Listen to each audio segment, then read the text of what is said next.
Hello everyone and welcome back to my channel. My name is Lara and I do content around makeup no-buys, project pan, decluttering, and curating your makeup collection. Today, I'm doing a video about what I wish I knew when I started my makeup no-buy. So for a bit of background, if you haven't seen all the other videos in which I talk about makeup no-buys, I have been on one for over 2 years now. I started at the beginning of 2019 and I've continued into 2021. It hasn't been a super strict no-buy. I have brought a couple new items into my collection, but it's pretty strict. Like, it's just been a few things. At the beginning, I definitely didn't really know what I was doing and I wasn't even really intentional about it. I don't think that I knew what I was doing was a makeup no-buy, and it gradually turned into like a longer thing. And of course I became more intentional about it. But there's a ton of stuff that I know now from experience that I wish I had known back then. And if I were to go back in time and start a makeup no-buy tomorrow, this is what I would tell myself. This is what I wish I knew.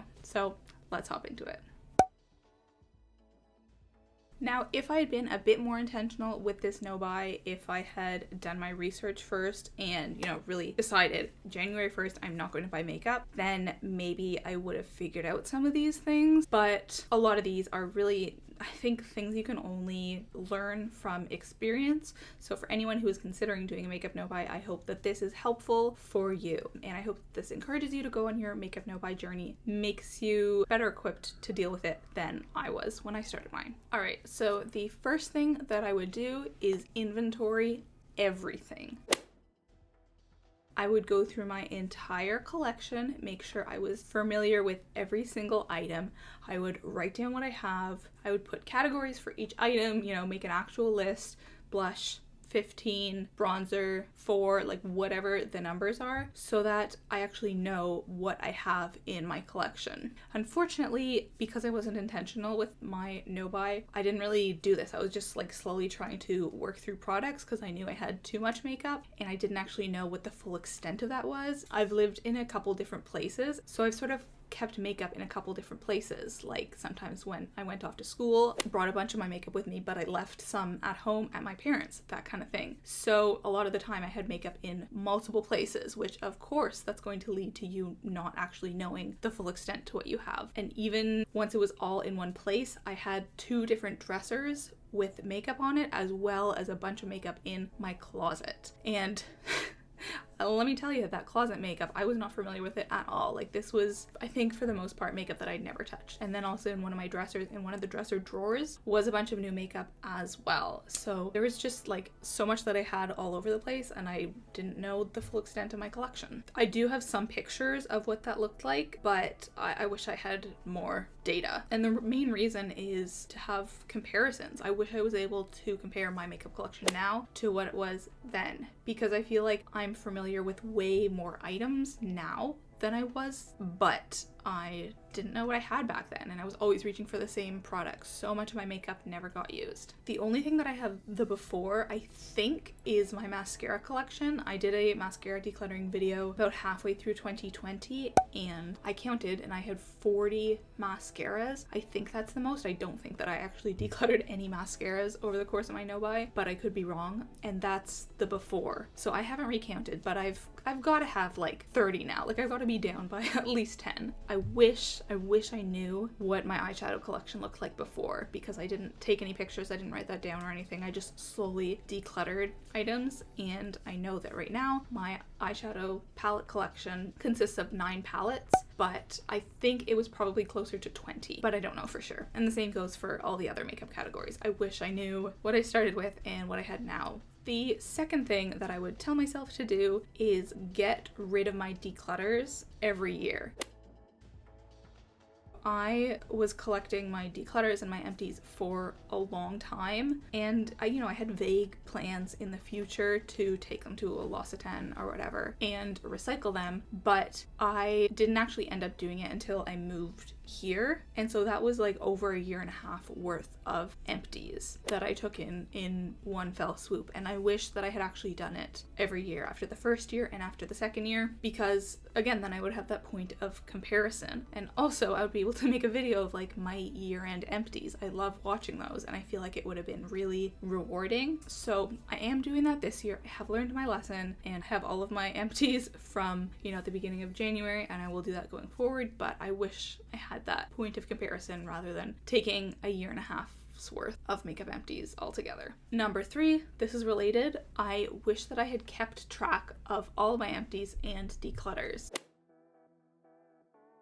So like the number of blushes that I finished and decluttered, the number of mascaras that I finished and decluttered, again, just for those data points. So I would know how many blushes I started out with and how many I'd gotten rid of, and to compare the progress that I was making. Like maybe I finished off 2 blushes in the first year, but then I finished off 5 blushes in the second year. I would love to know that information, and I just don't have it. And I think it would also make really interesting YouTube content, because I could show like month by month what I was going through, and again, be able to see the size of my collection overall shrinking, which is the goal. I still feel like I have too much makeup, even though in some categories I really don't have that many products left anymore. I've really made it through a lot of them. For example, I only have 2 foundations left, and I feel like I probably started with around 8, like maybe 9, but I don't know. So I'm not able to compare that. Moving on. Number 4, I would tell myself to please get rid of expired items right off the bat,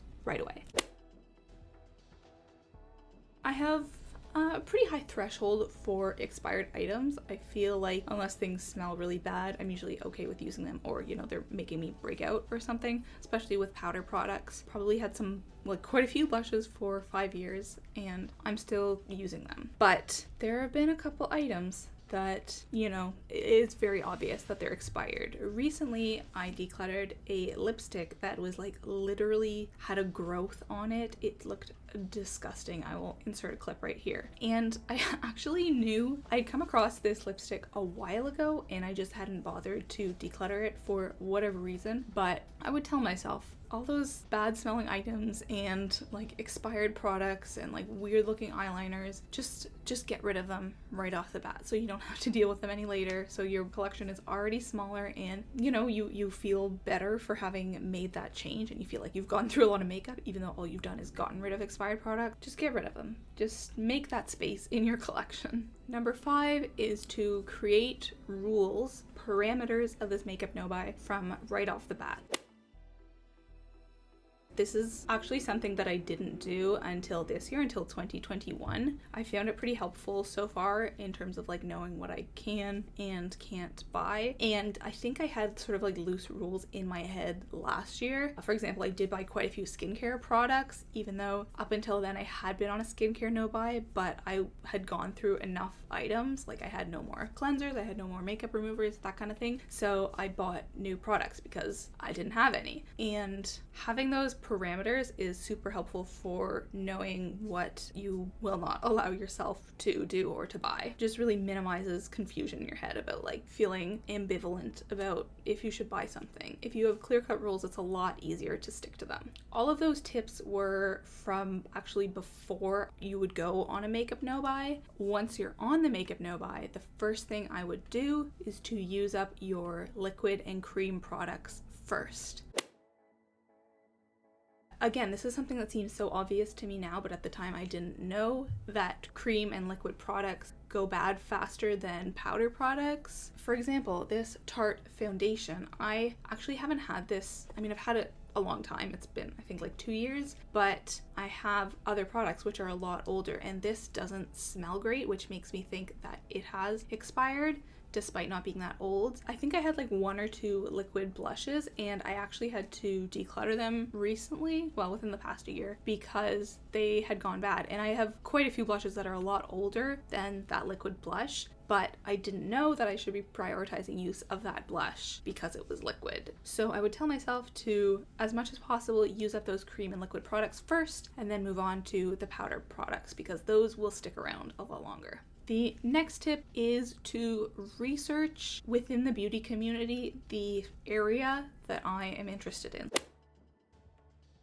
So I didn't know that there was such thing as project panning. I didn't even know that makeup no-buys were a thing. I just elected to stop buying makeup by myself. I think it really would have helped me at the beginning clarify my goals and what I wanted if I knew more about it from the outset. So I would tell myself, do more research so you know what your aims are, so that I would have a better project plan. I did a project plan in 2020 and I didn't really know what I was doing. I was just like showing different products every project plan update because I didn't know what a project plan was. And I think I would have had a lot more fun with it if I had known more from the outset. And also it would have just been like encouraging to see people doing what I was doing and helpful and make me want to stick to it. That is my goal in making this video ultimately. My last tip is to start as soon as possible. Like if I could not only go back 2 years in time to tell myself all these things, but go back a year before that, maybe even 2 years before that, I think that I would tell myself to go on a makeup no-buy much earlier than I did,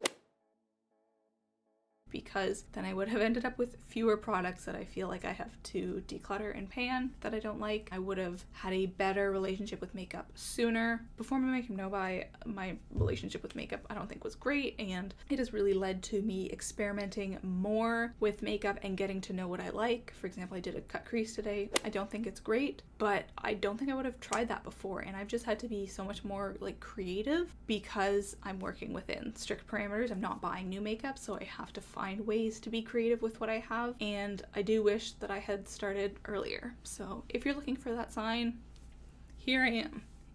I am that sign.